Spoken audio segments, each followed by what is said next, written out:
So welcome to the Global Network webinars.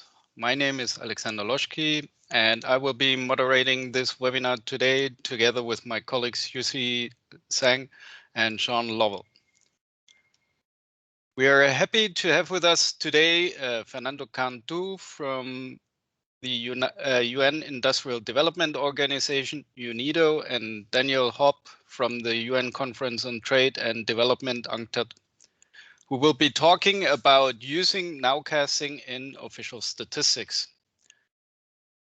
In this joint presentation, Daniel and Fernando will present some of their recent work in the field of nowcasting. Daniel from UNCTAD will be discussing two forthcoming papers, one on a comprehensive survey of the feasibility of nowcasting SDG indicators, and one on the performance of LSTM neural networks in nowcasting during the COVID crisis.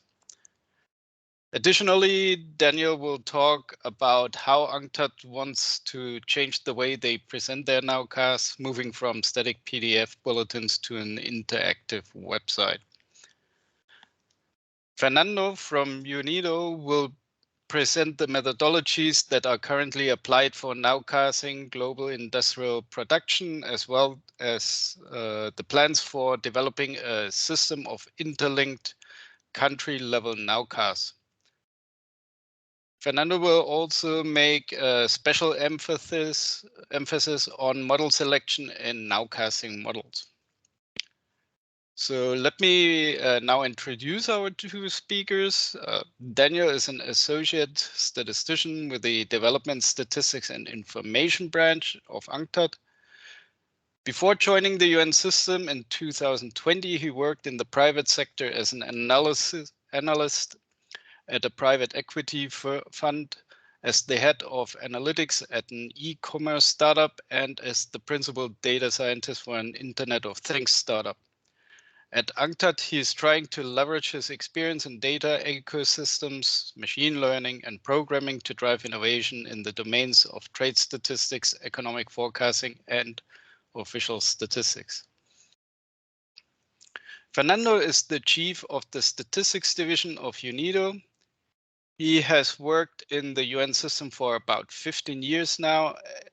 In addition to UNIDO, he has worked as a statistician and economic affairs officer at UNCTAD, the UN Regional Commissions for Western Asia and for Latin America and the Caribbean, and for the International Labour Organization.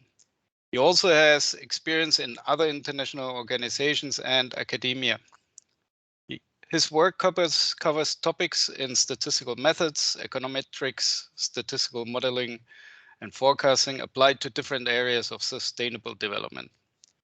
He holds a PhD in econometrics from the University of Geneva.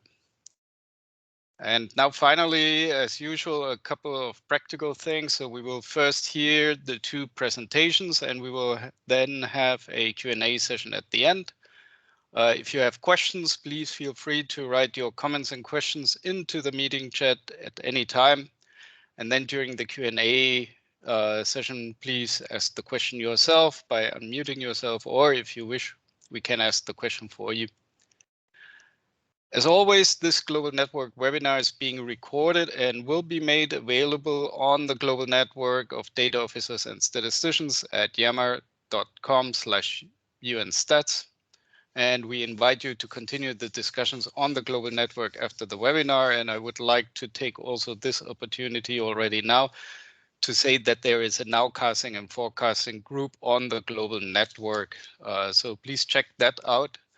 And now I will hand over to Daniel first. Daniel, the floor is yours. Thank you. Thanks, Alex. Thanks everyone for tuning in. Let me just share the presentation. All right, can you see it, Alex? I guess it's coming up. It always takes a little bit. Can you please put it in presentation? Yeah, thanks. Yeah. Looks good. Great. Okay, great. Thank you. So thanks everyone for tuning in. As Alex already said, this is a joint presentation between UNCTAD and UNIDO, filling you in on some of the work that the two departments have been up to in the field of nowcasting. So here is the agenda. I'll talk a bit more about it in detail on the next slide, but we're basically going to be presenting results of 2 papers from UNCTAD and then a third from UNIDO, along with some other bits and odds and ends that we're up to in nowcasting. So the presentation is going to be more of a piecemeal, so introducing a couple of different topics that we're working on rather than one main monolithic topic. So we're going to start by updating you guys on several projects that are underway at UNCTAD and UNIDO in the field of nowcasting. So we're going to be talking about potential resources for nowcasters and agencies in nowcasting. We're going to be talking about some methodological advancements in the field of nowcasting, about forms of presenting and communicating nowcasts. And then finally, we're going to wrap up by talking about some of the resources for the nowcasting community and for really anybody who is interested in this domain. So I'm going to start by introducing or talking about the basically the basis or the reason for the writing of these 3 papers. So it stems from they're written for the Statistical Journal of the IAOS, which stems from a special session in the 2021 ISI World Statistics Congress, which took place virtually last year in July. We had a special section dedicated to nowcasting, and the organizers of the conference and journal reached out to me and Fernando to see if we'd be interested in contributing papers deriving from that session for the journal. So the papers that we're going to be talking about throughout the presentation will all be appearing later this year in the second quarter of the journal. So keep an eye out for that. We will, of course, be posting updates on that progress in the Yammer group that Alex already referred to, but we'll be talking a bit more about that group, giving the link to it, etc., later on in the presentation. So just keep in mind that all these papers will be appearing in the second quarter issue of the 2022 Statistical Journal of the IAOS. So the first one that I've been working on at UNCTAD is dealing with the feasibility of nowcasting SDG indicators. So the premise of the paper was to carry out a comprehensive survey of the feasibility of nowcasting SDG indicators and sub-indicators. In fact, all of them were considered for writing of the paper. So the idea was that there's a lot of discussion and conversation around the potential for nowcasting SDG indicators, but there was not a lot of concrete information or work in that direction, at least not centralized. So the idea from going through all SDG indicators was to have a one-stop reference point for people who might be considering whether or not they could nowcast their SDG indicator, whether you're a custodian indicator or an interested party. So the 3 key points that were considered for each indicator to determine whether or not it was suitable for nowcasting was, firstly, whether or not the indicator is published with a sufficiently long lag to justify nowcasting. So if you don't already know, nowcasting is basically using creating a model to estimate the value of a target series in real time. So if the target series is published with a long lag, using more timely data to estimate the value of that series to have an estimated value well before the actual indicator is published. So if the indicator is published with a very short lag, there might not be a relevant use case for nowcasting because you can just wait for the indicator itself to be published. So that was the first point that was examined. The second point was whether or not the indicator has a sufficiently long publication history that would enable a nowcasting model to be trained for it.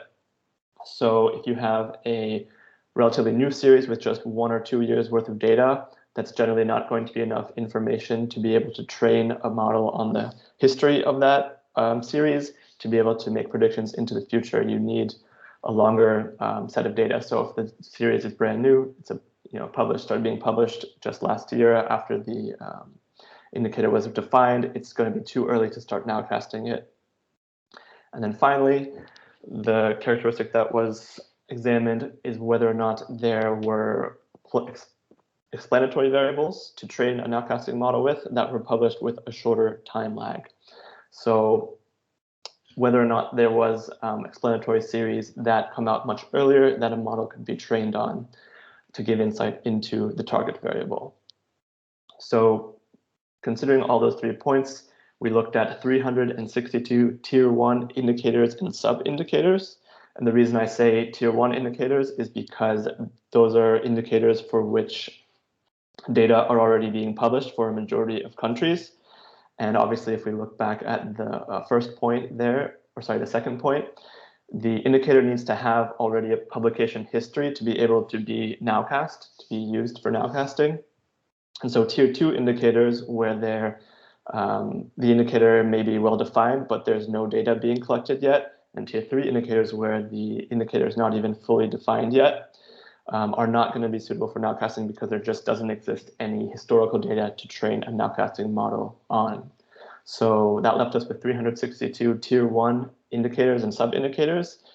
Of those, 150 were found to be highly suitable for nowcasting, 87 were found to be potentially suitable, and 125 were found to be not suitable.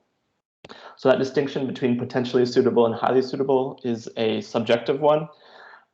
Basically, it comes from our best attempts at ascertaining whether or not the characteristics of the SDG indicator would be feasible for nowcasting. Some topics are only going to, or some things are going to only become apparent once you actually start going through the modeling exercise and start looking for your concrete data sets, etc. And obviously that was not feasible for all 362 indicators to carry out a full modeling exercise to completion. So we had to use some of our best judgment for some of that. So that's the origin of the potential suitability. But in the paper itself, there's of course a much more detailed table outlining all of the findings for each individual indicator. Then, in addition to the survey itself, the paper also includes a complete case study, which outlines the process of performing a nowcast for an SDG indicator from start to finish. So that means starting at the very beginning with determining whether or not the indicator can even be nowcast. Does it have these 3 characteristics that I mentioned earlier?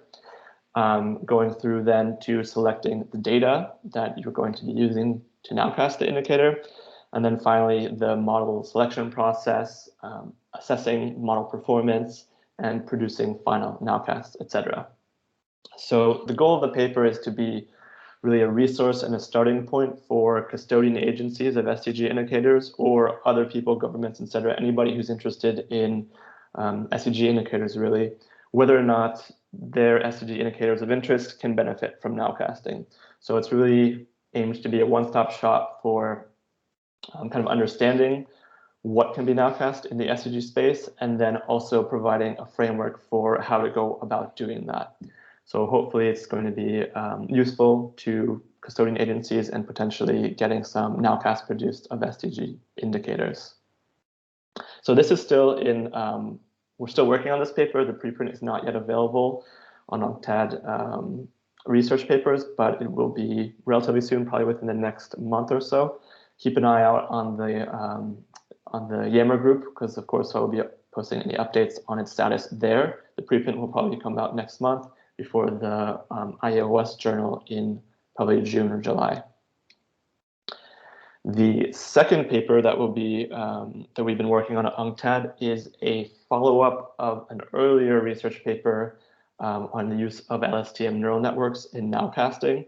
Some of you may remember that about a year ago, more or less, we presented, or I presented results of this novel methodology in the nowcasting space. So, however, that first paper was looking at data before COVID. So we were still in the midst of COVID then, and the data was not complete, or there wasn't enough yet to really assess performance during COVID. So what we did for the second paper is took the variables that UNCTAD is currently using for its dynamic factor-based nowcasts and comparing how those models that we currently use performed versus this new methodology that was introduced last year of LSTMs. So the findings were pretty interesting.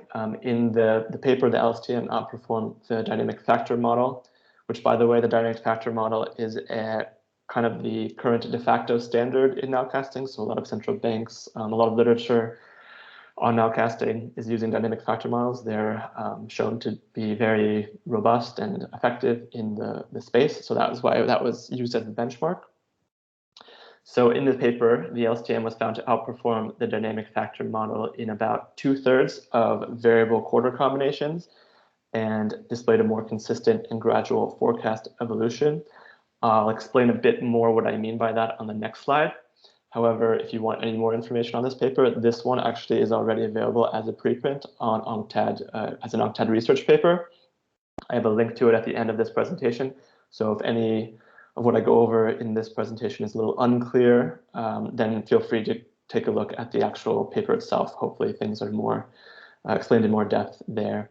And then the paper also introduces means of ascribing impact of new data releases to changes in the forecast in the nowcast. So this was identified as a drawback of the LSTM methodology in the first research paper.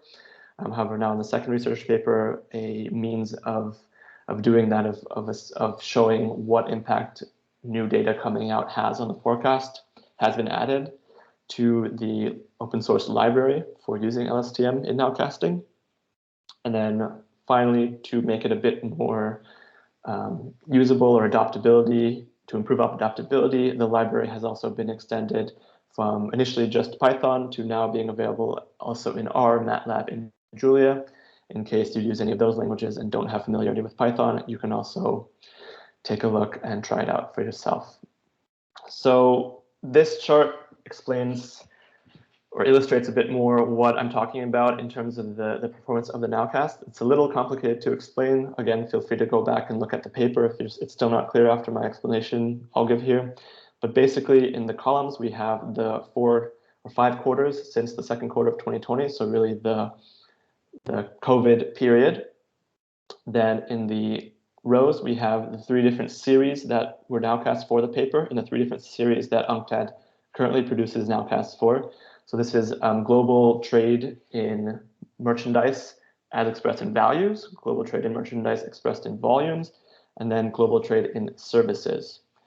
So then what you have on the y-axis is the growth rate, so the quarter-over-quarter growth rate. And then on the x-axis of each of these individual charts is the day difference or day delta from the target date. So if we have 0 for the second quarter of 2020, that's going to be from June 2020, 100 days back in time and 100 days forwards in time, how the forecast developed over the prediction period as new data were released. And then the red line is the actual, so what the actual quarter-over-quarter growth rate ended up being at the end of the period. Then the blue line is the LSTM's predictions over time, and the green line is the dynamic factor model's predictions over time. So a well-performing model is going to be one that stays relatively close to the red line throughout the duration of the prediction period. So if we look at this one, the fourth quarter of 2020 for values, the LSTM stays relatively close to that red line. That's a pretty good predictor. And if we look at the second quarter of 2020, you can see that in the beginning of the quarter, there was not much indication of what was going on with COVID in the data. So both of the methodologies started out with relatively higher or normal growth rates, but as time went on and as the situation became more dire as it relates to COVID, and as that started being reflected in the data, they both revised their forecasts down. And then as things opened up again and we had some bounce back, they revised them upwards again. So you can read through these for all the quarters, for all the series, but just some general observations that you're going to find is that the dynamic factor model is more reactive. So you see a lot bigger revisions in its forecast. So you can see that really nicely in the third quarter services chart, where the LSTM starting with relatively low growth estimated and then slowly working up towards its final prediction and then staying there until the end of the quarter, which actually ended up being quite close to the actual value. Whereas if we compare that with the behavior of the dynamic factor model, we see that the dynamic factor model in the end of the quarter did also get relatively close to the final prediction. However, we see that it took a much more, let's say, roller coaster ride to get there. It started out predicting very, very negative growth, then jumping up to very, very high growth before coming back down again. And so if you just examine each of these series, you can find that that's kind of a commonality throughout them all, where the LSTM is a bit more gradual, starts out more conservatively, and moves slower towards its final predictions, while the DFM is a bit more reactive and jumpy. So sometimes that's a good thing. So in COVID, it's reacting to in the very second quarter of 2020, where we have very fast changes to the economic situation. It reacted much more quickly than the LSTM in revising its forecast downwards. But then we see that if the situation changes later on, because it's reacted so strongly, it has to react strongly upwards again as well. So we see a bit more of a corrective upwards movement than we see in the LSTM. So that is the results of the second LSTM paper on nowcasting with LSTMs during COVID. Please see the paper if you have more questions, or ask me at the end of the session. Happy to answer more questions on it. And then finally, what I wanted to talk about from UNCTAD's side is the re-envisioning of how we present our nowcasts. So, of course, this is probably the most important, or one of the most important or overlooked aspects of nowcasting. How do you actually share the results of your nowcasts? How do you present them? So we've talked a lot about the work that goes into producing a nowcast, but just as important is how that is disseminated and shared with people. So currently what UNCTAD is doing is publishing a quarterly static PDF bulletin, which you can find online. They're published every quarter, which gives a snapshot of our latest nowcasts as it is at the time of publication, along with a historical graph of how that nowcast developed over the course of the quarter. Obviously, however, this is not the best way of presenting a nowcast because by their nature, they are dynamic, they change over time, and their greatest use is perhaps more as a real-time monitor of the economic situation rather than a point estimate in time, because as we can see, as new data are released every day or every week, the forecast is going to be updated. So it's more of an indicator of how things are developing and what the current state is, rather than one estimate published at one point in time as the estimate for the quarter. So in rethinking how we're presenting these nowcasts, we took inspiration from the New York Fed's method of publishing their nowcasts. So the idea is to replace the static bulletins with a dynamic and interactive website where our global trade nowcasts are updated on a weekly basis and can be checked at any time. So users can access the latest nowcasts and see how they're developing as new data are released over the course of the quarter. So during COVID, that would have been very interesting to see, on a real-time live basis, how the economic outlook is changing from week to week, how the forecasts and nowcasts are changing as new real hard data come in. So we are planning for a Q1 22 debut, so our Q1 nowcasts, so in March. We're hoping will be already presented in this new form factor, but that's to be determined in maybe the second quarter, in which case the normal bulletins will still be there for the first quarter. Let me just show you quickly what I mean by this presentation style. So this is the Fed's current nowcasting presentation website. So they have the different quarters that you can select. They have the nowcast itself, so how it's updating from week to week, why or where that update is coming from. So which new series are being released, which cause the nowcast to be updated.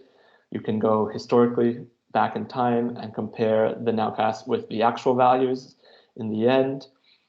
You can have more information on the methodology, on the series themselves.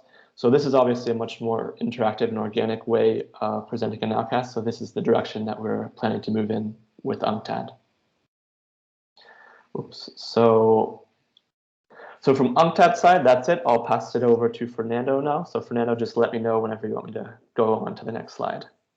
Yes, thank you, Dan, and thanks everyone for joining this seminar. So I wanted to talk about also in very similar vein that than Daniel. I wanted to talk about the work that we're doing in UNIDO. In Nowcasting, it's all work in progress. And also, like Daniel, I didn't want to focus on any technical details or the methodology, but more about the challenges that we're facing and how we are trying to solve them. So, well, UNIDO, our main variable of interest, of course, is we're interested in the industrial sector. Specifically, one of the key variables that we follow is the indices of industrial production. And if you look at the first paper that Daniel presented, you will say that, well, this is not really a good target for nowcasting, because this is really one of the variables that is most readily available. Normally it's published very quickly after the end of the period. A lot of countries have it. So why there's a need for to nowcast a variable that is basically already there? And indeed, we see that there's a lot of information available for these indices. And also this has been improving over time. Right now at UNIDO, we track and we collect and we publish about indices of industrial production for about 100 countries on a quarterly basis. That is about 96% of global output. And even on a monthly basis, we have information for about 60 countries. That is about 90%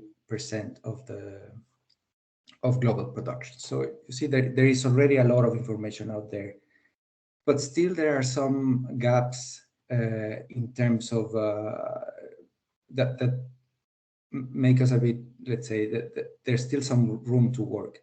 First of all, the distribution of countries is not, let's say, it's not the same across regions. For some countries, we basically have countries like Europe or Northern America, we basically have information for all countries, or most, the vast majority of countries, while for other regions, we have significantly less. So there are still some gaps when you look at the regional aggregates. And also timeliness remains an issue. Let's say right now we're in January 2022. The fourth quarter of 2021 just finished. We still don't have anything about it. The first country will start to publish a quarterly series. They will update it maybe at the end of this month, so beginning of February. Most of them will do it in March, 45 to 90 days after the end of the quarter. But even for the third quarter that finished in September, we still have some gaps where some countries have not published yet. About, I would say, 20-25% of the countries are still missing. We need to go back to the second quarter of 2021 that finished in June to have a more or less a complete series. For the second quarter, we have, I think, of the 100 countries, only 2 are still missing. So that's basically complete. So even though we're already in the first quarter of 2022, the actual observation, the last observation that we have is actually for the second quarter of 2021. So there's still some room to improve the timeliness of these indicators, especially in times like this when there's more and more demand for timely information to see how the sector is recovering after the COVID shock, etc. So we applied this methodology that Daniel talked about before, this dynamic factor model. So this is a very used methodology in nowcasting. Here you collect, so you have your target variable, which in our case is the global and also regional indices of industrial production, and you collect some additional indicators or variables that can give information about what's happening to our target variable. This model, the DFM, it assumes that all the variables, they follow some common factors, plus they also have their own specific component. We then try to apply this statistical methodology to estimate these common factors, and use it to produce estimates of all the variables. Of course, all these models are adapted to the realities we face when we're dealing with nowcasts, like, for example, that some of the variables are quarterly, some are monthly. Also, there are some missing values, not the variables that do not start all at the same time, or they don't end at the same time. There are also some of them only the last observed value is only preliminary. So all these methods have been adapted to deal with this situation, and these are have been tested and have proven their results. Here the link I put is the main model we're following is the model from the New York Fed that Daniel mentioned. So when we try to apply this model, and given that our target variable is a global industrial production, but we started to collect relevant indicators, so indicators that can give us some timely information of what's happening to global industry. But as you can imagine, we started to collect more and more and more and more variables, because we're talking about global industry, global manufacturing sector. There's really a lot. We had a lot of country level information. We have a lot of sector level information. For example, there's a lot of information for the steel sector, or the automobile sector, or the oil derivatives as well. Also, there are some related information, some indicators that do not measure directly industrial production, but that they can give some information about, for example, the demand or the expectations of the sector. For example, we have something on the trade and transport of merchandise, of manufacturing goods. We also have survey data asking about confidence in the sector, about advanced orders that they are facing, about the purchasing managers' indices as well. So there's a lot of information. We collected many hundreds of variables. After a reduction, we came up with a short list of still a few hundred variables, close to 500 variables. So there is a lot of information we can get, but then we faced the challenge of how do we select the indicators. I mean, we have 500 variables. Is really, we can build many models from there. And of course, we can establish a metrics. We can estimate each of the models, and then we can compare them. But there's so many variables that's just not feasible. So we tried to find some guidance in the literature, but we realized that this was also a bit of a neglected area. Most of the applications of the DFM and other nowcasting models, they try to estimate GDP, and for that variable, there's kind of a pre-established list of relevant indicators, because as you know, there's a long history on forecasting or estimating GDP. So they just take that list without questioning most of the times, and they use it to track the variable. But when we move away to other variables like the index of industrial production, then we're forced to ask ourselves which are the best variables. And of course, IIP is still a very traditional variable. When you move to completely other domains, like many of these SDG indicators that Daniel mentioned,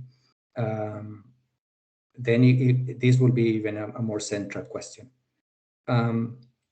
So of course, we are very aware of the curse of dimensionality. We didn't want to have a huge model that was amazing in terms of its of the estimation, the performance, but then that performed really poorly in forecasting, or also a model that was really computationally very burdensome, very difficult to estimate.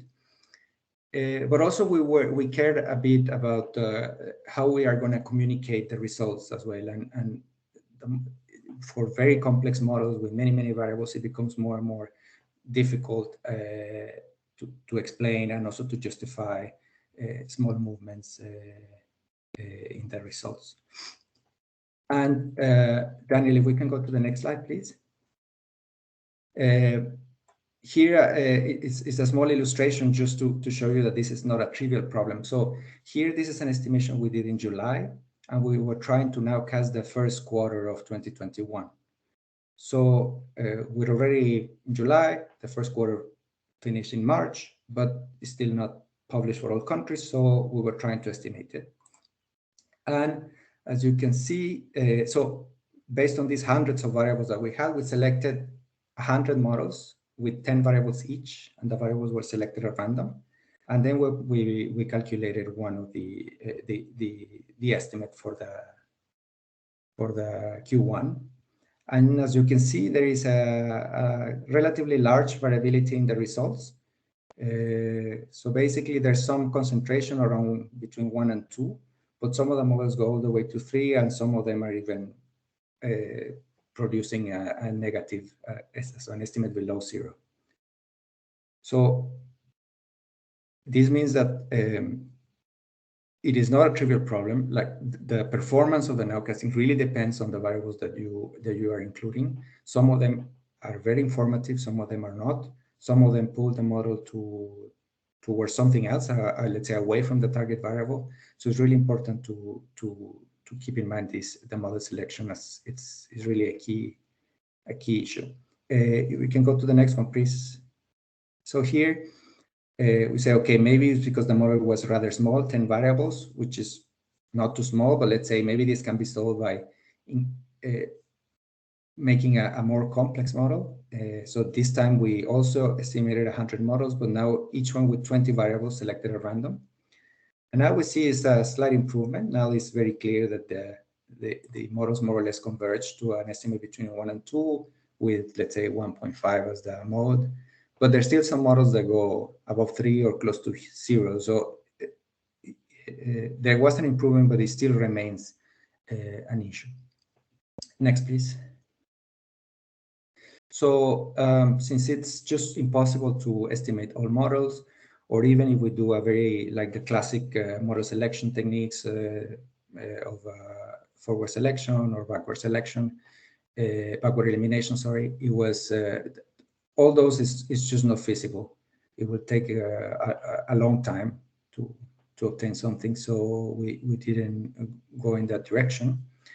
And for us, it was important to try to balance the performance, because of course we want a model that it's precise, that the estimates have a small prediction error, but also we wanted something practical that we can keep maintaining and replicating, because a nowcasting model is not something you estimate once and then you forget. It's something you need to be maintaining and revising frequently. So we're looking for a model selection process that remained feasible. So we arrive at this at a sparse modeling technique. It's a bit of an ad hoc method, but we found some support for it in the literature. It was working well in the situations like this, when you have a large number of potential regressors or indicators. It works by bringing some external information to the model. So basically, some subject matter expert, let's say, needs to divide all the list of indicators into some groups that have some internal consistency. And then the technique does an iterative solution in which there is a forward selection for each of the groups. And then once all the variables that are identified are pulled together, and then we do a backward elimination to try to get rid of these redundant or non-informative variables once they're all put together. And then this is repeated until there is convergence in the model. So it's a very simple method, but we found out that it has good properties. We were still a bit reluctant at the beginning, because there's always this idea of bringing some external information. Was a bit of a questionable, let's say, or a bit of a touchy subject, but it was minimal. I mean, the only information is to divide the variables by groups. And in this case, it makes really sense. It's, let's say, relatively easy to do that. because the variables, they have they can be grouped relatively easy. Either some of them come from industrialized countries, some of them are for indicators from more of emerging countries, some of them relate to industry, some of them relate to specific sectors, some of them relate to more of a trade and transport, some of them relate to, so that some of them are forecasts. So it was relatively straightforward to make groups out of them, and then it's much faster to do this model selection. But the results will be to keep a bit the suspense. They will be published in this the paper in the series that Dan mentioned. It will be available in summer of this year, but already and the preprint will be available next month as well, and we see good performance and relatively fast convergence of the algorithm. And actually, it's just one or twice we need to iterate this process, and we will obtain already the final model. So it really very quickly finds the model that it's optimal in this sense. Next slide, please. Okay, so that was the first line of work. The second one is more of an earlier stage. I think we're more of still exploring what to do. So this still there's nothing there's nothing tangible yet, and there's no fixed schedule on what we're going to have. But hopefully we will have it later this year. Here the idea is that, as you saw in the previous study, we were focusing on global estimates. So it was a direct approach. We're estimating the global aggregate directly. But another possibility, probably better, is to do an indirect approach. So estimate each of the countries separately and then aggregate the variables up to the desired level by region or the global. So of course, it has better properties in general. It ensures some internal consistency. We also have country level information, so it will be good to use it. But of course, this increases the complexity of the models substantively, because now we need to estimate a lot of models for each country. So we also find out that when we try to do independent country-specific models, so let's say we do one for country X, and then we do one for its neighbor Y, sometimes just because the models are different and they're not linked to each other, we obtain diverging or really not coherent results. So one of them, while both the countries should more or less behave the same, we see that sometimes the models, one goes in one direction, the other in the other. So it was a bit of an issue for us, a challenge for us of how we try to estimate these variables that are interlinked and all together they form a system. So the solution that we are trying for now, and as I mentioned, this is still very much in progress, is also an iterative solution where for each country we include some estimates of the global or the regional total. We include it explicitly. And then we calculate the country level nowcast, and then we aggregate them and produce a new version of this global aggregate. So let's say we can take, for example, the nowcast from the previous model that I just described before, and use it as our initial estimate. We plug it into each of the country level equations. We obtain a final model, and with the final, we sum up all the country level into the global aggregate again, and we use it for the next iteration, and so on until convergence. That's just one idea. We're still trying some other ways into how we can accommodate this problem. So also any suggestions will be much welcome. We will also want to maybe extend it because UNIDO would also very much interested in developments not for the whole of industry, but also by sectors, ideally at the IC 2-digit level.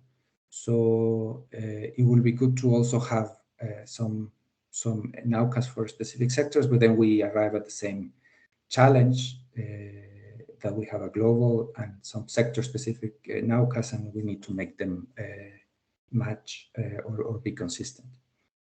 And ideally, once we have all these, we would like to then apply it to some of the main indicators that we produce, which are the SDG 9 indicators for which we are the custodian. But this brings a bit of and try to get at least some regional nowcast based on our models that will increase the timeliness and availability of the information. But this brings some challenges. First of all, because all the information that we have and everything I've been talking about is based on the indices of industrial production as our target. But the SDG 9 indicators, they are based on value added, so not on production. So that's the first difference. Second is that these indicators come from structural statistics, are from national accounts, so they're annual. So we'll also need to adapt the models to estimate closer when the target variable is annualized, and it's annual, I'm sorry, and not quarterly. So there are some additional challenges there, but also there's a lot to gain, because both national accounts and structural, and especially structural statistics, they're published with a big after many years, 2 or 3 years sometimes in some cases. So there is a lot to gain by trying to apply these models. Yeah, next one, Daniel, please. Okay, so just to close, I wanted to talk a bit more about something else.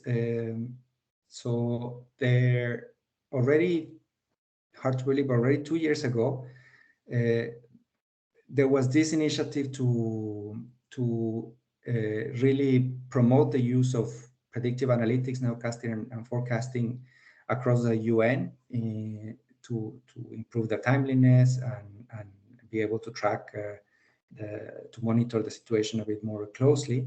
And this was included as one of the targets in the roadmap for innovating UN data and statistics that we are, all UN agencies, the statistical programs of all UN agencies were trying to develop.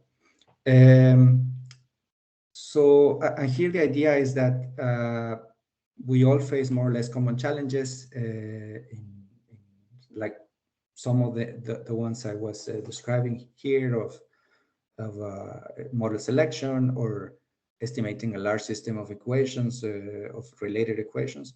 It's something that will be faced by many others. So it makes sense that we try to build on each other's work, comment on each other's work, and try to work as a team in this.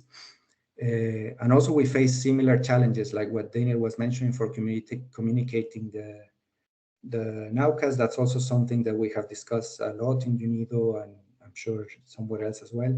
So there was this idea of having a working group, more of a kind of an informal network to communicate and to try to take this forward together. This started in February 2020 with a first workshop we had in Geneva. Then there was some more work, but the work was a bit delayed, you know, with the pandemic and with some changes we had in our organizations. But now we would like to restart or to come back to this work. So for that, part of this is we created this global network in the Yammer group that Alex mentioned. So this was started only in a few months before maybe November, I think. So we're just starting the group. So I really invite everyone that is interested to join, to share your experiences, or if you're working on something, or if you face some problems, we can all discuss there together. If you find some interesting papers or there's some talks that could be relevant, please join and post it there. And also, since in these 2 years, I think at least as very clearly Daniel showed, there is a lot of progress in this area. So we were also thinking that maybe it's time to do a second workshop this year. I think it could be a good idea to start thinking of availabilities to see if you would like to present, to participate, and present your work, or just to listen to what others are doing. I think it could be a good I think it's time, let's say, to have a follow-up on this. So next, Dan. So that's it from us. Here are some of the resources mentioned by Daniel and by me in the presentation. The links to the papers, to the group in the global network, to the FED's interactive website. So there's a bit of everything we presented here. So I invite you to have a look, ask any questions if you want right now in the Q&A, or if not, we'll be happy to continue the discussion in the group in the global network. Please join, and we can continue discussing there. That's it from my side. I don't know if Dan, you have something else to add? No, that's it. Good wrap up. Thanks, Fernando. Okay, thank you.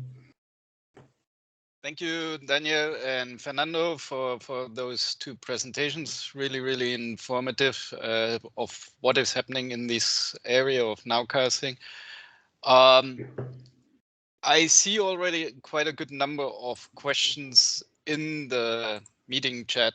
I think it's probably best if our colleagues who asked the question ask them live if possible. So maybe I would go through the questions in the order as they are right now. So we have a question from Christian Mongo. I think it's pronounced, hopefully. I guess from FAO. Christian, you want to unmute yourself? Yes, hello. Thanks, Daniel and Fernando, for the presentation. Okay, so these are two very practical questions. One's about the frequency of the target variable, because I see in the GitHub repo, and I'm talking about the LSTM model, that you mentioned quarterly data, right? So I was wondering whether this can be done also with monthly data. I suppose this can be, but I don't know whether this is like hard-coded in your code or something like that. And the second question is whether there is any kind of rule of thumb for how many data points you require for doing reasonable nowcast. I know that, yeah, of course, more data is better, but you know, you don't always have such a rich data set. So yeah, I would like to know if you have any idea of that. Thanks. Thanks for the question. Let me answer first the one about the frequency for the LSTM library. That one is actually frequency agnostic, so you can give any frequency that you want. So you can estimate a monthly variable with daily data. You can estimate a yearly variable with quarterly data. It all will work.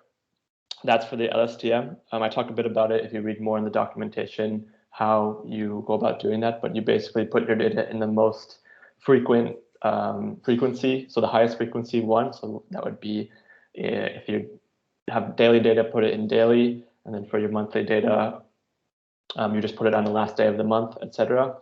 But that depends on the methodology. So for the LSTM, you can, any frequency works. For the DFM, that depends. The implementation that I'm using now and that Fernando put together based on the Fed paper only works with quarterly target variables and monthly and quarterly input variables. So you couldn't do monthly variables, etc. But that depends on the methodology. Then the second question that you had was about how much is enough. That, of course, is so it depends on your application, how your data look, etc. In my findings, and I'm sure Fernando will have something to speak to that as well, I found that about 10 years worth of data, of quarterly data, is enough to get something usable or insightful out of it. So That's about 40 training points. Less than that, you really start to run into issues with your training and testing sets. So testing the data or the model on data it's never seen before, you get really small numbers of that. Once you get below that 10 years worth of historical data, where you're testing it on only 3 or 4 observations, and then how can you really be sure it's the model doing well or just got lucky because it was only 3 observations? So it's a subjective thing, but that has been my experience, about 10 years worth of data. But I don't know if Fernando probably has more to say about it. Yeah, I mean, I think it really depends how variable is the data, how much is related to the target variable, and also what are your training sets and your testing sets. I mean, of course, with COVID, everything became very complicated. So if you only have 2 or 3 years of data, and that covers COVID, but it's very unlikely that that will be representative of the relationship between variables, let's say, in more of a normal times, you know. So, I mean, I think that's not a question that can be answered just like that. But yeah, in our experience, we need a few years worth of data, just because we will need to divide to reserve some observations for the training, for the testing. So yeah. Okay. So as I said, there are a couple of questions in the chat. In principle, we already reached the normal time of our webinar, but I would suggest that we just go a little bit over time and try to answer most of those questions. So there's also a question by Wafa from Esquire. Wafa, you want to come in? If not, I can just read the question out. So, Alex, I can. Okay, please go ahead. I can go quickly. I want to thank Fernando and Daniel for the presentation. And I just want to know, because we know how when we disseminate countries' data, they're very keen that, you know, we put their data, and even if it's not up to date, part of the, you know, the agreement with them, it's that it's their data. So I just want to see if you are producing country data, or it's just like what you mentioned on the global production, on you know, matters that will feed into research papers. So just to see from this side, what was the reaction and how are you being able to move on with this? Yeah, I can start answering maybe, Daniel. So, so for now, yes, I mean, so this is obviously a very important question and something that we're very aware. And that's also something that I think would be one of the main things that we can discuss in the informal network of how we communicate the data to our member states and to just general audiences. But for now, we're targeting aggregates to start with. So global or regional. Let's say I always see this, let's say the global SDG report launching every July as kind of the target where I would like to present the Nowcast. And there, all the information is just at the regional level or the global level. But then, of course, this is a discussion that has to be taken. But for now, we still are not including any country level Nowcast. Daniel? From UNCTAD side, we're only producing global estimates at this point, so we have not had to deal with this problem yet. But in the future, if we do, we'll have to consider that closely. But as of now, we haven't really had many discussions on the country level communication, etc. Okay, thank you. So then there's a question from Frank Katja. I hope I pronounce it more or less well. Frank, you want to come in, or shall I read it out? I can come in. Thanks, Alexander. First of all, I arrived to the presentation a bit late, so sorry if my questions are not that relevant or were answered before. But basically, the first question I had, I understood from Fernando's part of the presentation that the amount of variables was quite high, and that one of the issues was to try to reduce the set of variables for nowcasting. And I mean, one classical way to do it is to use factor analysis, and in fact, for regression purposes, it's quite interesting. And then, I mean, use these factors in the nowcasting model or equations. So I was curious to know if at some point this was tested or not in the process. And then the second question, I think it's basically on the slide that followed the explanation about the set of variables, is the fact that I mean, there are a very high number of potential models, and I think from the perspective of prediction is quite interesting, because using let's say building like bottom up from different models allows you to take into account the uncertainty that is associated to the model. Basically, we don't know what is the true model. So I was curious to know also if these comparisons between the estimates based on a high set of models and then estimates based on potentially a reduced or a single model were made. And thank you for the presentation. I think I found it really interesting. Yes, thank you, Frank. So about to calculate to do some factor analysis as a first stage to reduce the dimensionality. So yes, this is a classical way to, when you have a large number of regressors. But in this case, it has a big disadvantage that normally the idea of the nowcast is that you take, so one of the main advantages is that you take the latest information available, even if you only have information for one or two variables. So for example, now we have information for a couple of variables in already January, a few more in December, much more in November. So you want to take into account all these. And factor analysis, you will need to have all the variables available. So it doesn't allow for missing. So that means that we will have to use the common denominator in terms of data variability, and we will lose this this kind of, I would say, almost like real-time component of the nowcasting. So that's one of the big disadvantages, and that's why we didn't consider it.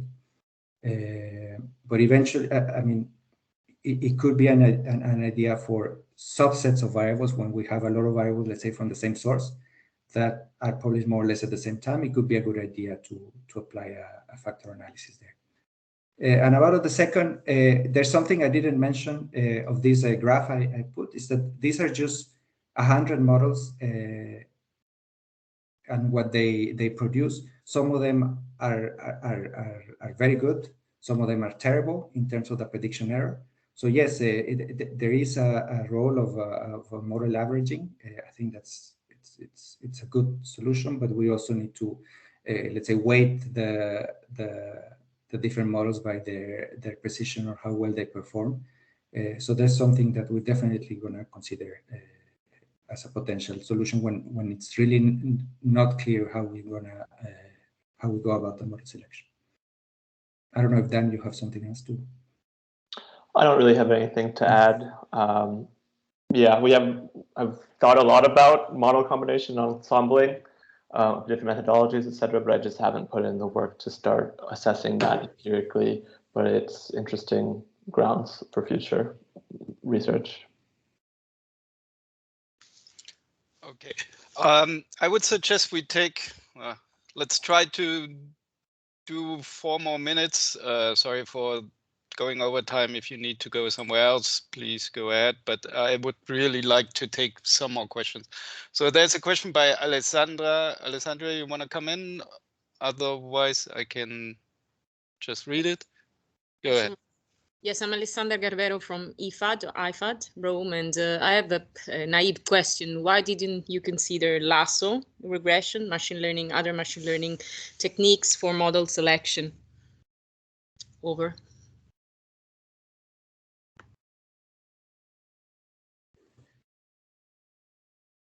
Yes, so we did consider lasso and rich regression, but to be honest, it wasn't straightforward to apply it with the dynamic factor models we had.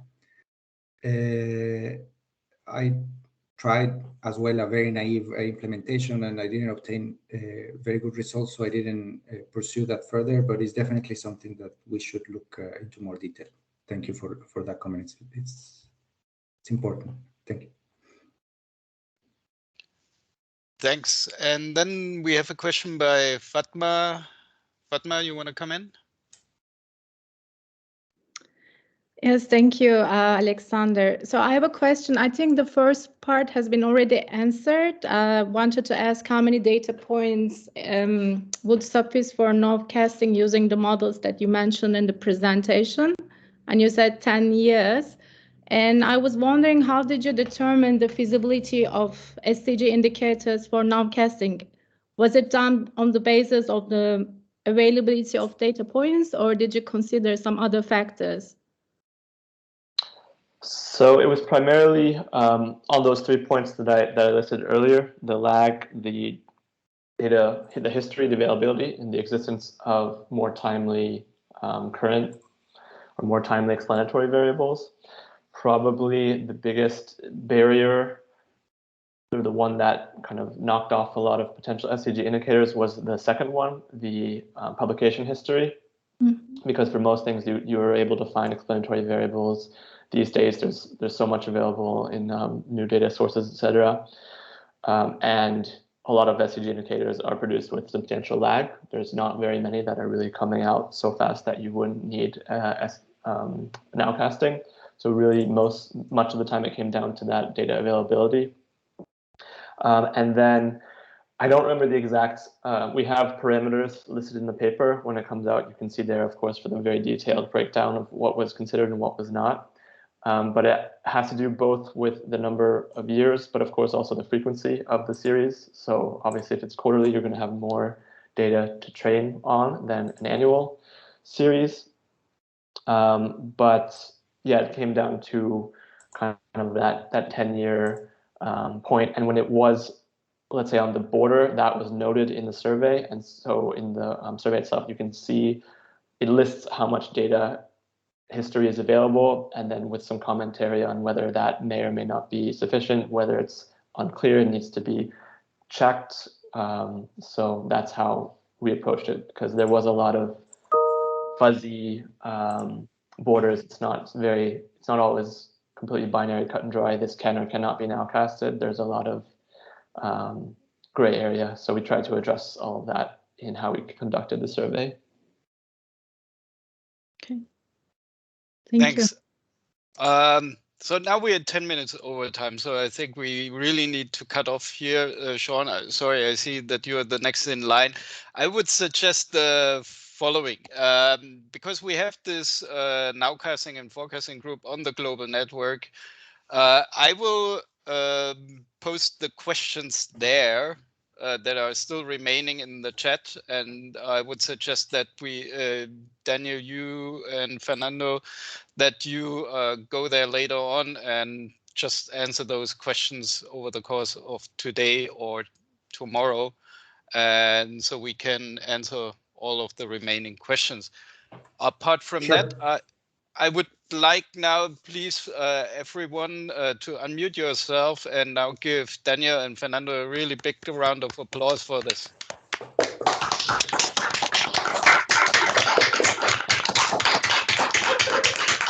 It's almost like being in person, isn't it? Just wonderful. Yes.